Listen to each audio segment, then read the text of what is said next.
जीवनविद्या फक्त शहाणपण देते, बाकी काही देत नाही. आणि हे शहाणपण हे विचारातून येत असतं. शहाणपण हे विचार, म्हणून विचार ज्याला आपण म्हणतो, हा विचार महत्त्वाचा आहे.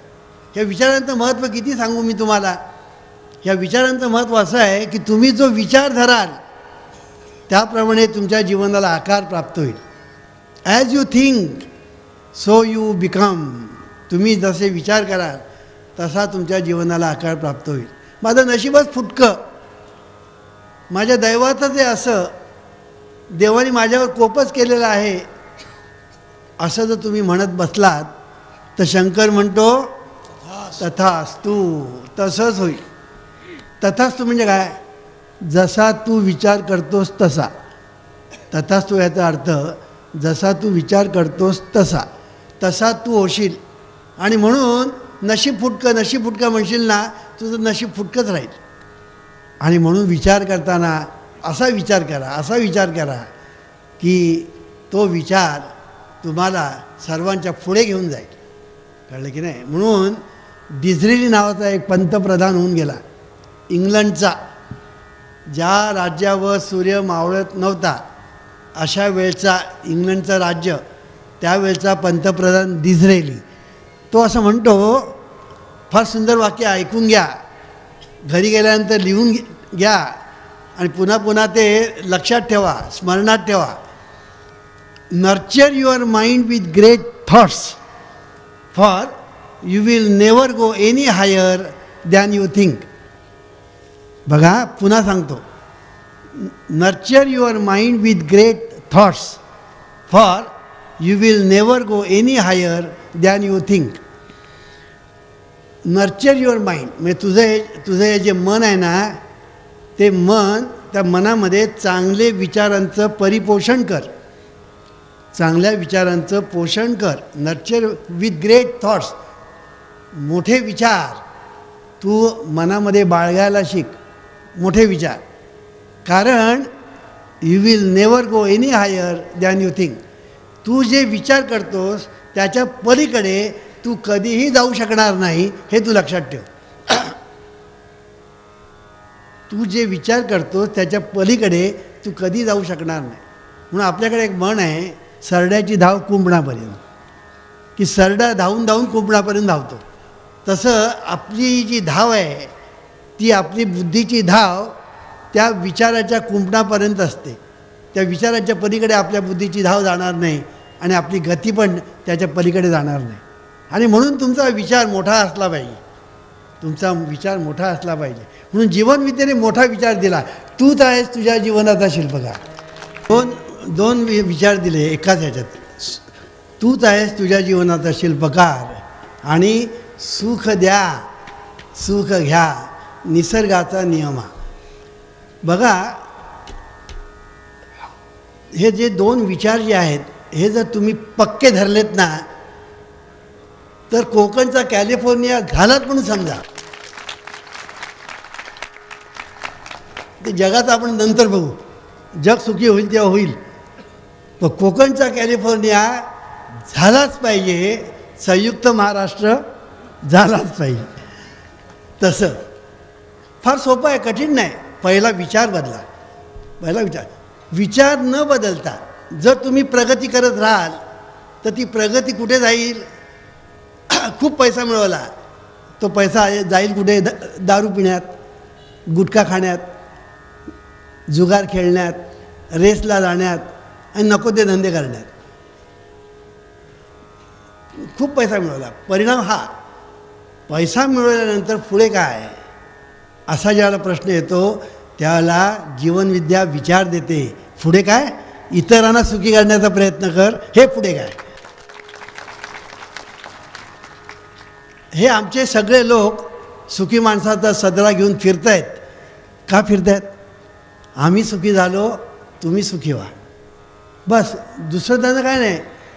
जीवनविद्या मिशन त्यांना कमिशन देत नाही.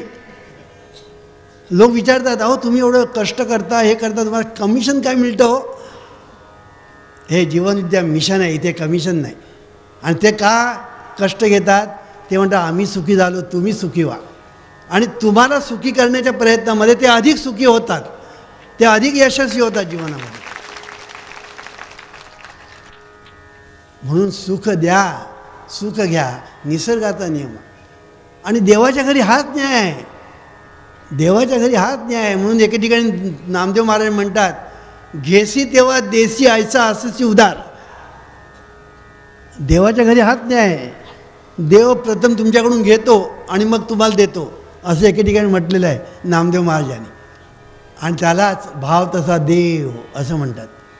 त्यालाच दुसऱ्या भाषेमध्ये भाव तसा देव, त्यालाच तिसऱ्या भाषेमध्ये ॲक्शन तशी रिॲक्शन, त्यालाच तिसऱ्या भाषेत ॲक्शन तशी रिॲक्शन. आणि म्हणून तुमची ॲक्शन काय त्याच्यावर रिॲक्शन अवलंबून आहे. तुमची क्रिया काय त्याच्यावर प्रतिक्रिया अवलंबून आहे. म्हणून तुमची ॲक्शन अशी पाहिजे की त्याची प्रतिक्रिया तुम्हाला सुखाची आनंदाची असलीच पाहिजे. अशी तुमची ॲक्शन जर असेल तर जगामध्ये तुमच्या वाट्याला सुख यश आणि समृद्धी आल्याशिवाय राहणार नाही, असा जीवनविद्येचा सिद्धांत आहे. हा निसर्गाचा नियम आहे. हा निसर्गाचा नियम आहे. आणि निसर्गाचे जे नियम आहेत ना, they are eternal, they are universal and they are secular. तिन्ही गोष्टी आहेत. ठीक आहे, धर्माचा संबंधच नाही. निसर्गाचे जे नियम आहेत ना, अमका धर्म आहे त्यांना निसर्गाचे नियम अमके लागू, तमका धर्म आहे त्यांना निसर्गाचे नियम आणखीन वेगळे, असा प्रकार नाही. निसर्गाचे नियम जगातील सर्व धर्मातील सर्व लोकांना सारखे लागू, सारखे. तिकडे कुठल्याही तऱ्हेचा आणि भेदभाव नाही. या धर्माचा आणि त्या धर्माचा, या राष्ट्राचा आणि हे भेदभाव नाही. म्हणून निसर्गाचे नियम हे सेक्युलर आहेत, ते एटर्नल आहेत. एटर्नल याचा अर्थ असा शाश्वत आहे, शाश्वत आहे. प्रभू रामचंद्राच्या काळी किंवा त्याच्याही अगोदर सत्ययुगामध्ये जे निसर्गाचे नियम होते तेच निसर्गाचे नियम आज आहेत.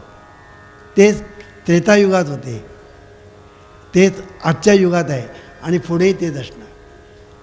पाणी म्हटल्यानंतर त्यावेळेला H2O म्हणजे पाणी होतं, तेच आज H2O पाणी आहे.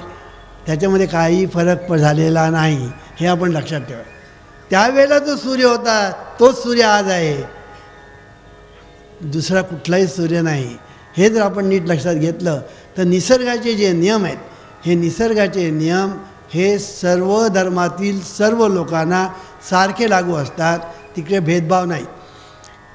जगातील लोकांना हेच समजलं नाही, म्हणून इतिहासाची पुनरावृत्ती होत राहिली. History repeats because of this reason. त्यांना हे कळलंच नाही. निसर्गाचे नियम हे मानवी जीवनामध्ये निर्णायक आहेत, महत्त्वाचे आहेत, हे कोणालाच समजलं नाही. ना ऋषीमुनींना, ना प्रेषितांना, ना संतांना, ना कुणाला. आणि निसर्गाचे नियम हे महत्त्वाचे आहे. जेव्हा तुम्हाला कळेल तेव्हा तुमच्या जीवनामध्ये क्रांती होईल, ह्याबद्दल जरासुद्धा संशय असता कामा नये. आणि म्हणून हे निसर्गाचे नियम ॲक्शन तशी reaction. As you think so you become. तुम्ही जसे विचार कराल तसा तुमच्या जीवनाला आकार प्राप्त होईल. जिथे परिणाम आहे तिथे कारणही असतंच. नाही तर चमत्कार म्हणतात ना, चमत्कार नावाची गोष्टच नाही. जिथे परिणाम आहे तिथे कारण हे असतंच. तुम्हाला जेव्हा ते कारण माहीत नसतं तेव्हा तुम्हाला तो चमत्कार वाटतो. जादूचे प्रयोग करणारे लोक असतात, ते जादूचे प्रयोग करताना तेव्हा आपल्याला काही कळत नाही हे कसा प्रयोग केला. आपल्याला वाटतं काय चमत्कार केला.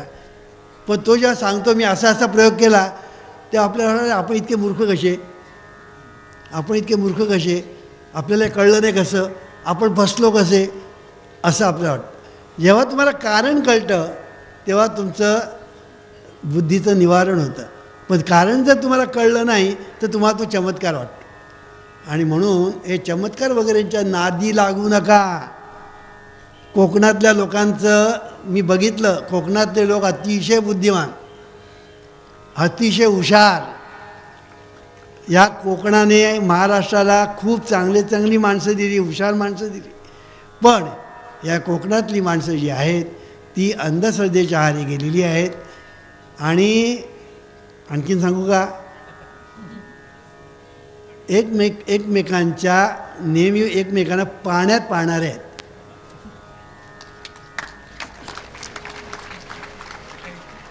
विचार तुमचे जर विचार जर असे असेल, मेल्या तर वाटोळं होऊ दे. माजलाय मेला, माजलाय, मी नुसतं माजलाय पण म्हणत नाही, मेला माजलाय, वाटोळं झाल्याशिवाय ह्याचं डोळे उघडणार नाही. ह्याचंच पहिलं वाटोळं होतं. कळलं की नाही? As you think so you become. तू जर लोकांचं वाटोळं व्हावं असं जर चिंतन करशील, तुझं वाटोळं पहिलं होईल, त्याचं होईल ते होईल. हे आमच्या लोकांच्या लक्षात येत नाही आणि म्हणून कोकण मागे राहिला. कोकणामध्ये जर तुम्ही देवळामध्ये गेलात आणि तिकडे ते हे मागतात, देवाजवळ गाराणं गातात. काय गाराणं गातात? देवा.